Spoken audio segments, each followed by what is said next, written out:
français, mais voilà. Enfin, elle est psychopraticienne, experte en thérapie brève et certifiée en neurofeedback dynamique ou neurooptimal. Merci d'accueillir Corinne Goodman.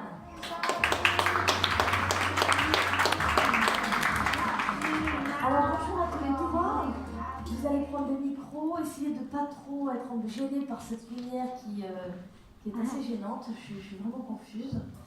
On va essayer d'y voir un peu plus clair parce que c'est une méthode vraiment très très intéressante. On va essayer de définir les deux types de neurofeedback. Alors on va d'abord prendre le neurofeedback basé sur un électroencéphalogramme. De quoi parle-t-on exactement, Eva Drozdowski? Je le dis bien votre nom? Parfaitement. Bonjour à toutes. Oui, donc effectivement, le neurofeedback basé sur l'activité électroencéphalographique des patients ou des personnes est une thérapie qui vise à réguler les fréquences cérébrales de la personne en se basant sur l'activité cérébrale qui est donc enregistrée en direct avec le thérapeute et le patient face à face. Et le principe même du neurofeedback, donc neurofeedback, donc il y a une rétroaction, c'est-à-dire que le patient a la possibilité d'assister en direct à ces fréquences cérébrales puisqu'il les voit sur un écran en face de lui et donc il a la possibilité d'agir, de moduler ces fréquences cérébrales en direct. Mais par la pensée en fait? Par quoi alors? Alors, par des états attentionnels différents, donc en étant soit très concentré pour pouvoir augmenter les fréquences cérébrales liées à la concentration, donc les fréquences bêta. Alors, je ne sais pas si je dois expliquer les différentes fréquences cérébrales pour que les choses soient un petit peu plus claires. Peut-être. Vous disiez en fait que ça permettait de créer des nouveaux réseaux de neurones, en fait, hein, si j'ai bien compris. Enfin, reliant les neurones pour les faire aller. En fait, c'est une sorte de rééducation pour les faire aller. Oui, c'est une forme dans une voie ou dans une autre, finalement. Alors, si vous voulez, notre cerveau produit une électricité. Cette électricité est mesurable grâce à l'électroencéphalogramme. Et elle est découpée en bandes de fréquences, donc en hertz, des fréquences les plus lentes vers les plus rapides, et nos fréquences cérébrales sont associées à des états mentaux. Quand nous dormons, nous faisons de la fréquence delta, qui est la fréquence la plus lente. Quand nous sommes éveillés, mais dans une forme encore d'inattention, nous sommes dans de la fréquence θ, entre 4 et 8 hertz. Et puis il y a la fréquence alpha, qui correspond à un état d'éveil, mais sans aucune activité cognitive ou cérébrale particulière. Et puis on monte en gamme en termes de fréquence, et plus on est dans un état de concentration, d'attention ou de mobilisation de nos capacités cérébrales. Et donc, le but de cette thérapie va consister à inhiber les fréquences qui sont associées à certains troubles, par exemple le TDAH, donc le trouble déficitaire de l'attention. L'hyperactivité. Exactement, avec l'hyperactivité. On le sait aujourd'hui en ayant comparé des électroencéphalogrames sur des bases de données d'enfants, entre guillemets, d'enfants n'ayant pas ce trouble, versus des enfants souffrant de ce trouble. Les enfants ayant un TDAH ont un trop-plein de fréquences θ sur une certaine partie du cerveau. Et donc, la thérapie va consister à inhiber ces fréquences qui sont trop lentes et qui donc sont responsables de ces symptômes chez l'enfant. Et à l'inverse, renforcer les fréquences qui sont plus rapides et qui sont associées à un état de concentration, d'attention. Alors, on va expliquer comment on va faire ça. On va faire ça avec des électrodes et des appareils. Mais je voudrais d'abord que vous nous disiez, vous, Corinne Goodman, en quoi consiste le neurooptimal, qui porte également le nom de neurofeedback, mais qui n'est pas tout à fait la même chose. Oui, alors effectivement, c'est pas tout à fait la même chose. On appelle ça du neurofeedback dynamique. Moi, je suis par ailleurs praticienne en EMDR, psychopraticienne depuis une trentaine d'années. J'ai découvert assez récemment le neurofeedback. Et donc, j'ai pas un recul incroyable sur la comparaison entre les deux types de neurofeedback. Donc, je découvre un peu cette antinomie qu'il y a. Mais pour moi, le neurofeedback dynamique, c'est aussi... Donc le neurooptimal. Le neurofeedback dynamique, et donc aussi évidemment un enregistrement de l'activité cérébrale en temps réel, sauf que l'expertise de la lecture se fait par le logiciel et non pas par quelqu'un d'extérieur. En gros, c'est pas moi qui analyse un EEG, c'est le logiciel qui lui-même l'analyse. Et donc, informe en retour par des pure de son. Enfin, par le Donc ça, on va expliquer voilà. comment ça se passe concrètement. Mais, donc si je comprends bien, il y en a une où on voit ce qui se passe, qui est en train de se passer dans la séance. Et il y en a, ça c'est chez vous, neurofeedback avec électroencéphalogramme, parce que l'électroencéphalogramme permet de voir ce qui se passe en direct pendant la séance. Alors que vous, finalement, c'est une machine qui marche pour tout le monde. Alors, là, il y a un contresens un peu que j'ai vu dans un article. Là, effectivement, on dit. Alors, Celui que j'ai écrit moi je sais pas si. Je sais plus. Enfin, il y a un algorithme pour tout le monde avec Neurooptimal, alors que ça serait extrêmement spécifique et individualisé en neurofeedback linéaire, EEG.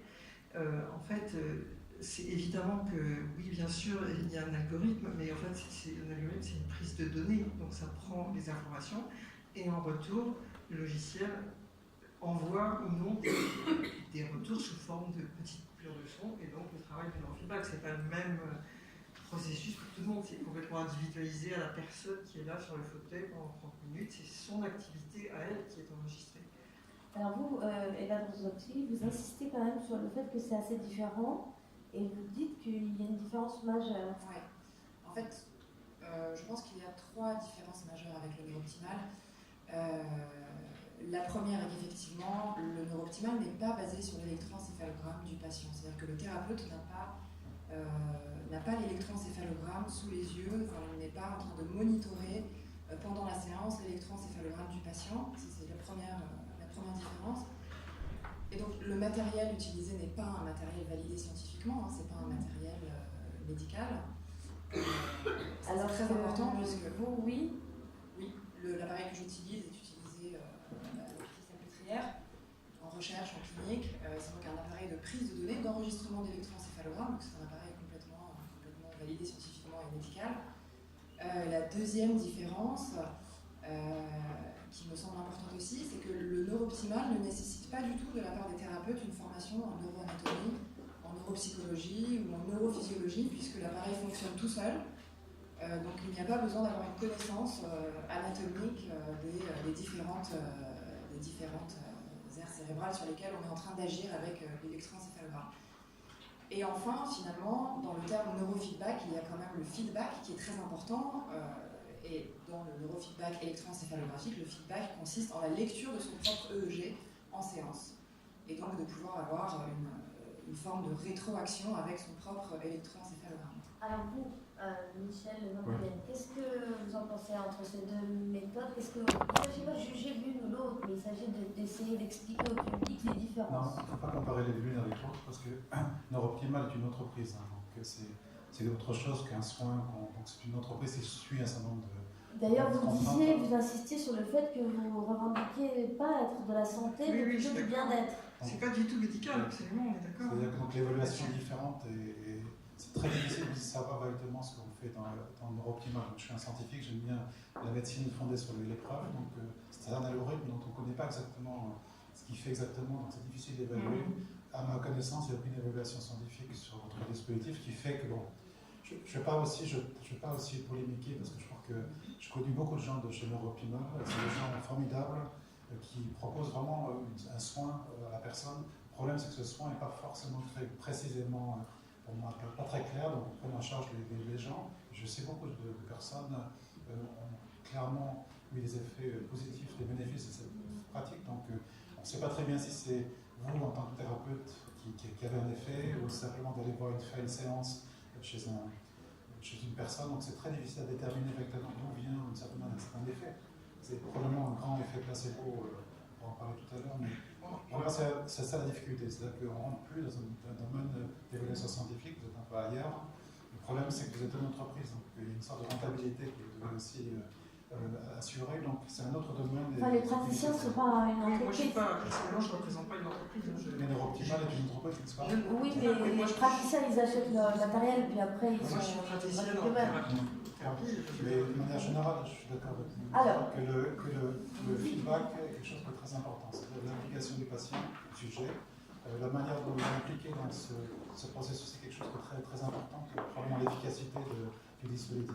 Ça, alors vous, Eva, vous dites quand même d'ailleurs que vous récupérez que vous avez des gens qui viennent vous voir après avoir fait du neurooptimal d'ailleurs, donc il y a bien des passerelles entre les deux.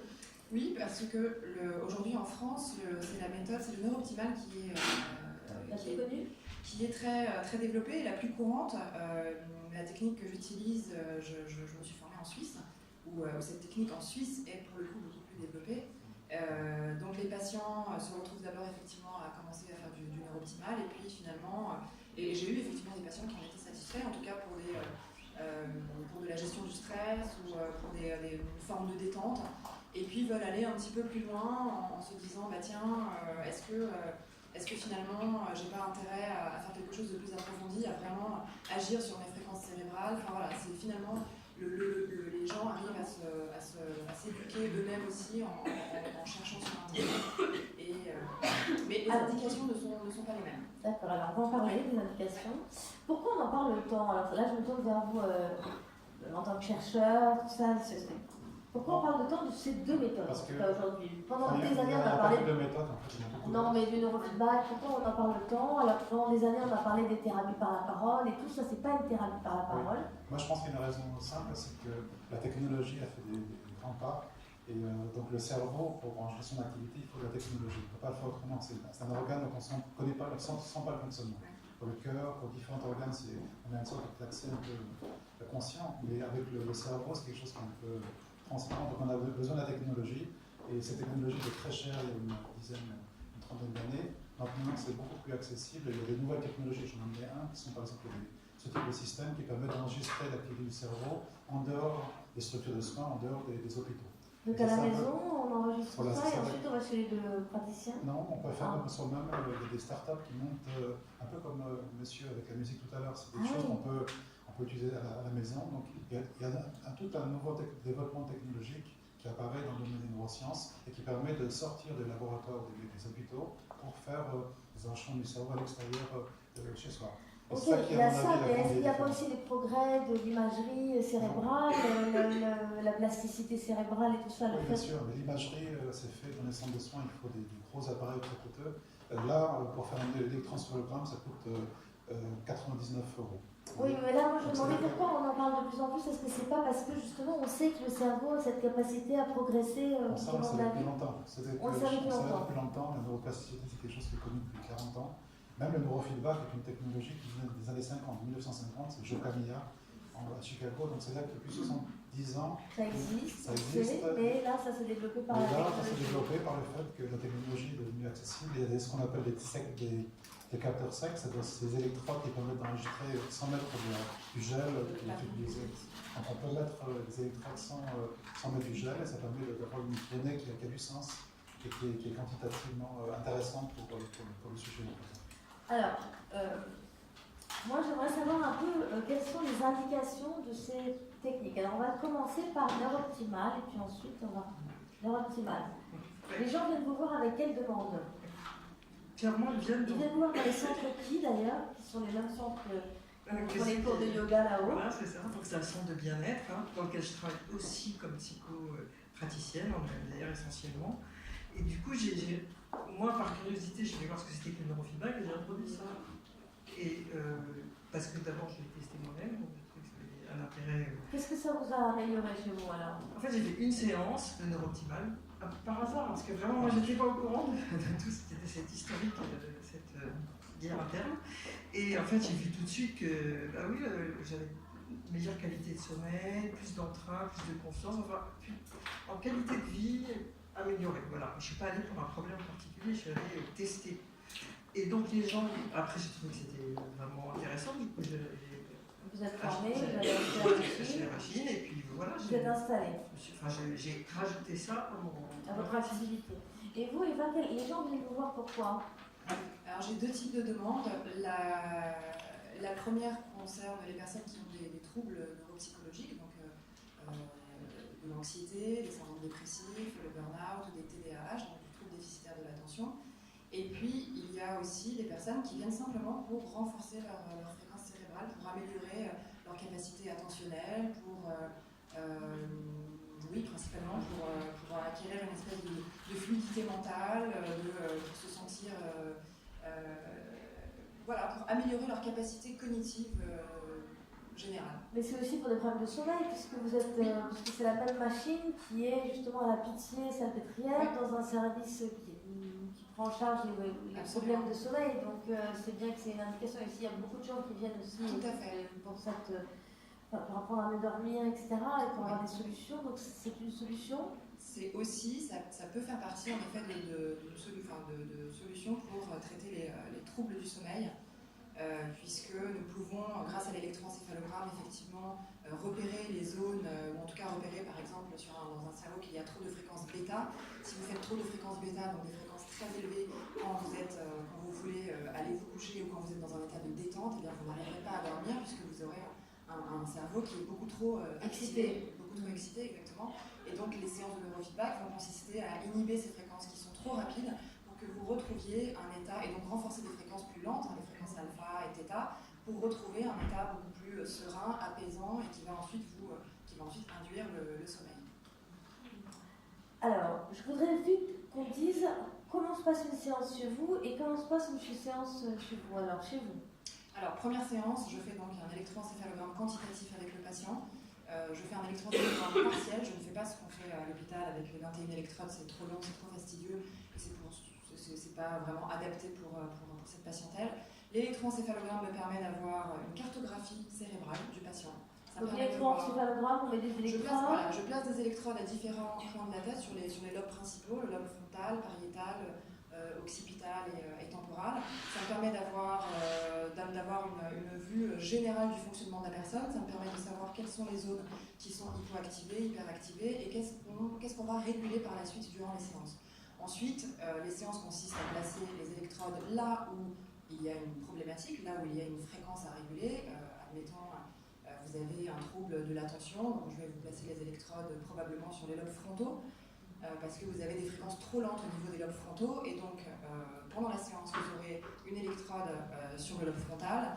Je vais, pendant la séance, enregistrer votre électroencéphalogramme, puisqu'en fait l'activité est continue, hein, évidemment, je capte l'activité de la personne en séance, et donc j'ai son électroencéphalogramme sous les yeux. La personne, elle, en fait ça agit sur un paradigme de conditionnement opérant, donc la personne regarde une vidéo et elle va également voir ses fréquences cérébrales sous forme de histogramme en face sur l'écran, et elle va voir grâce à la vidéo, en fait quand la personne est inattentive, la vidéo va s'arrêter, et quand la personne, donc c'est la punition.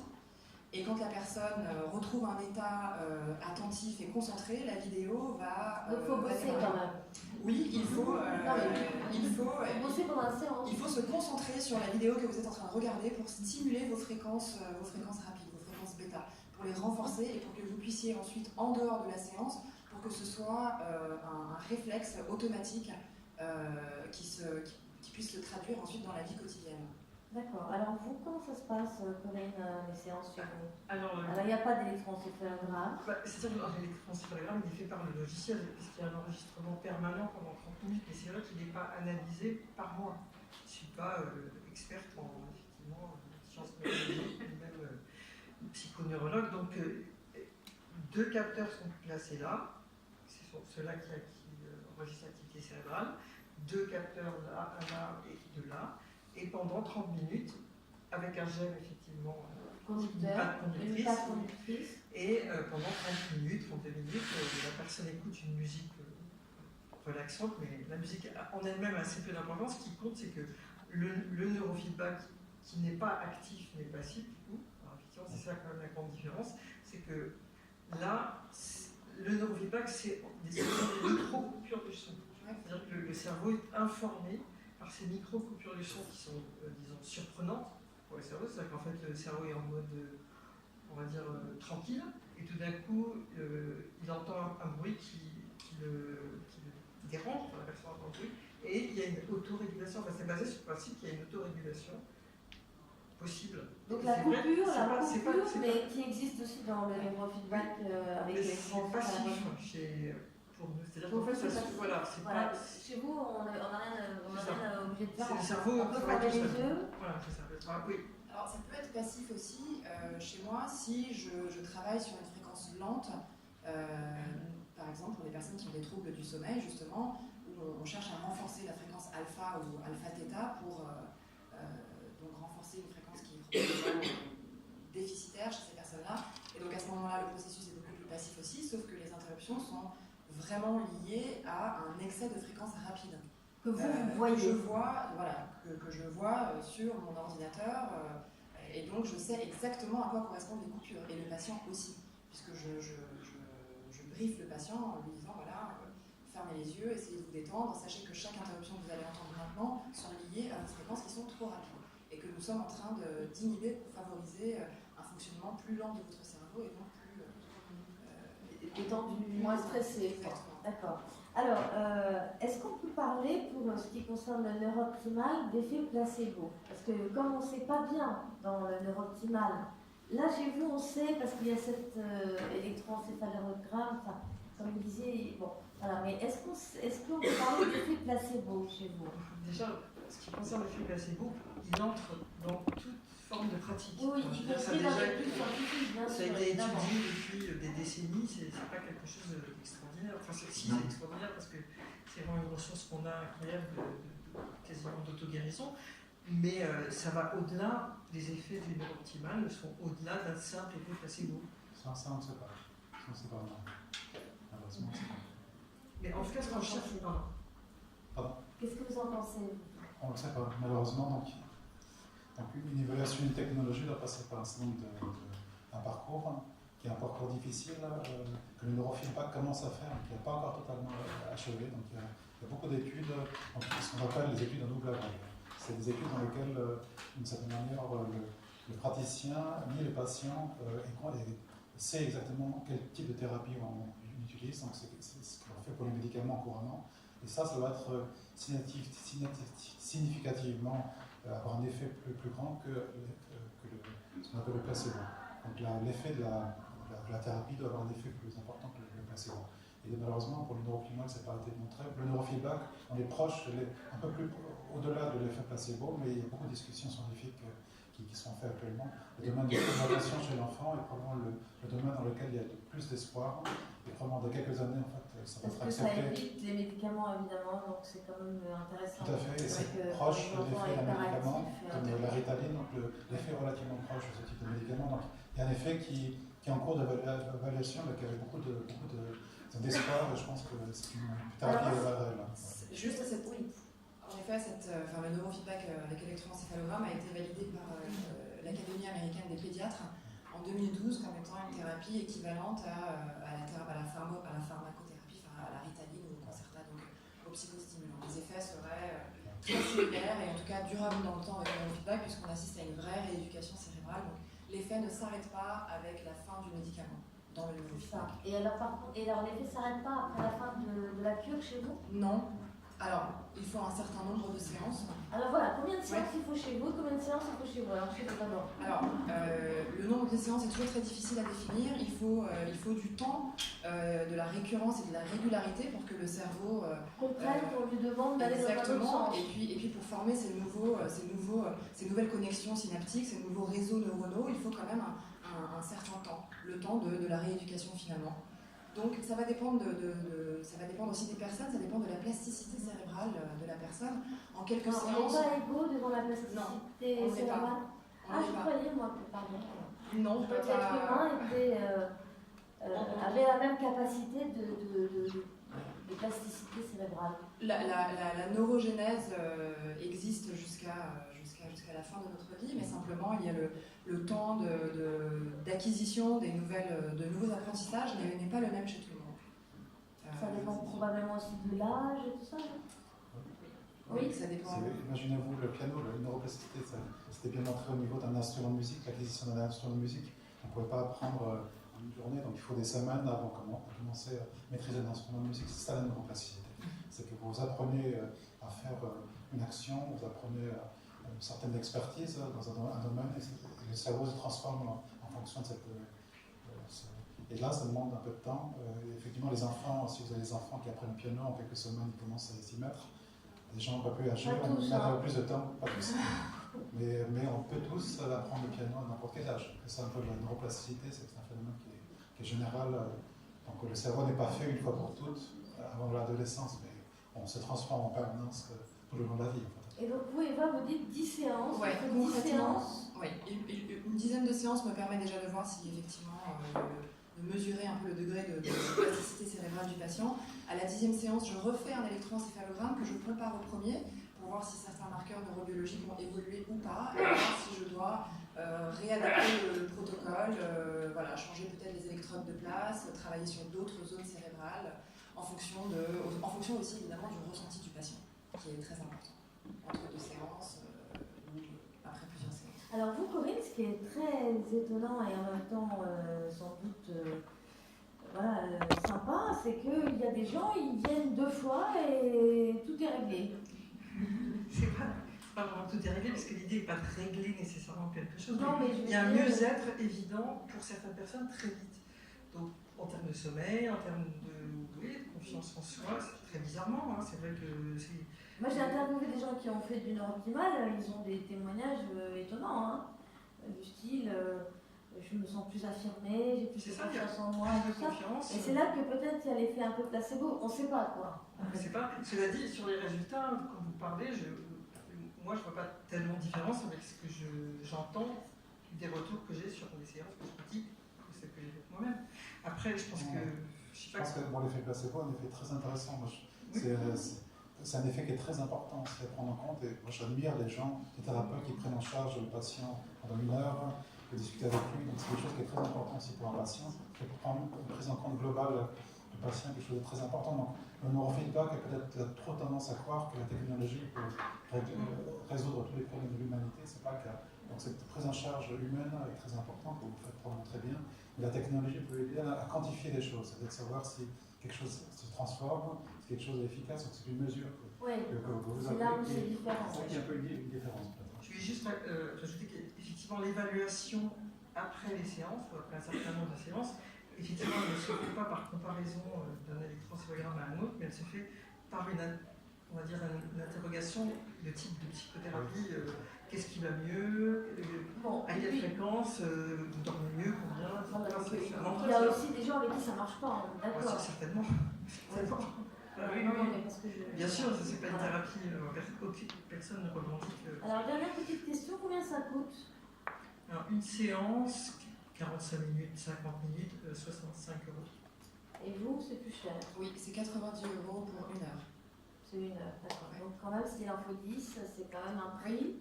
Oui, c'est un budget, c'est sûr. Est-ce que vous avez des gens au bout de 10 séances où il ne s'est rien passé en fait? Non, parce que c'est 900 € quand même. Alors, non, ça m'est rarement arrivé. Alors, oui, c'est arrivé qu'après 10, la personne n'ait pas d'effet flagrant, mais pour autant, la personne ne se démotive pas, elle continue encore un peu, et là, il peut y avoir une forme de déclic à la 12e, à la 13e, et les symptômes s'améliorent considérablement. J'ai une patiente qui est venue me voir pour une migraine chronique, depuis handicapante. Très handicapante, et depuis des années et des années, elle était médicamentée, rien ne fonctionnait, elle est venue me voir, on a fait 9 séances, elle est partie de chez moi assez fâchée en me disant mais ça marche pas votre truc, j'ai toujours aussi mal, maintenant j'ai mal le jour, la nuit, ça vient n'importe quand, et en fait 2 semaines après, elle m'a rappelé en me disant c'est fantastique, j'ai plus du tout mal à la tête, je dors mieux, c'est génial. C'était passé quelque chose quand même. Exactement, mais... C'est pas mal aussi, il faut quand même le dire. C'est pas la résolution de tous les problèmes, mais néanmoins, je pense que ça fait partie d'une médecine un peu alternative qui existe peu en France. Donc c'est là où les gens vont lorsqu'ils n'ont pas d'autres solutions. Et c'est très intéressant parce qu'il y a les neurofeedback, mais aussi effectivement d'autres types de thérapies.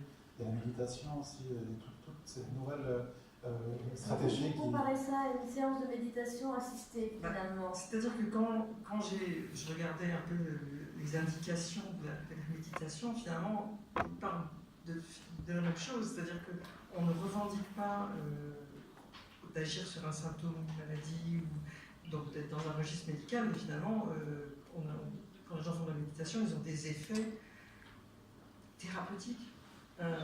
Et alors, ce qui est très intéressant, Eva, ce que vous dites aussi, c'est que il y a certaines personnes qui en ont marre de faire des psychothérapies par la parole, qui durent des années et des années. Certains hommes aussi qui sont un peu réfractaires à la parole et à la cure par la parole, et qui du coup viennent vous voir parce que voilà, ils veulent aller mieux, mais ils n'ont pas forcément envie de remonter à 40 générations derrière eux pour essayer de résoudre leurs problèmes sans être sûr d'aller les résoudre. Oui, parce que ça reste une thérapie brève. Le côté scientifique est assez rassurant. Le côté, c'est vrai qu'il y a un côté un peu geek, un peu nerd avec les électrodes, avec tout cet appareillage. Le fait de voir son activité cérébrale aussi et d'en prendre conscience et d'avoir d'un certain contrôle dessus à quelque chose de rassurant. Et puis les personnes sont très contentes d'avoir un électroencéphalogramme, alors qu'il n'est pas aussi précis que celui qu'on peut faire à l'hôpital, mais de pouvoir avoir leur fonctionnement cérébral en direct. Et effectivement, finalement, de s'attaquer très vite aux symptômes. Puisque le paradigme, en fait, c'est de se dire, voilà, étant donné que les symptômes sont associés à des dérégulations des fréquences cérébrales, si on les régule, les symptômes vont s'améliorer. Merci à tous les trois, c'était très intéressant, on a beaucoup dépassé, je suis désolée pour ceux qui sont derrière nous et en plus pour celle qui est derrière nous. Merci. Alors,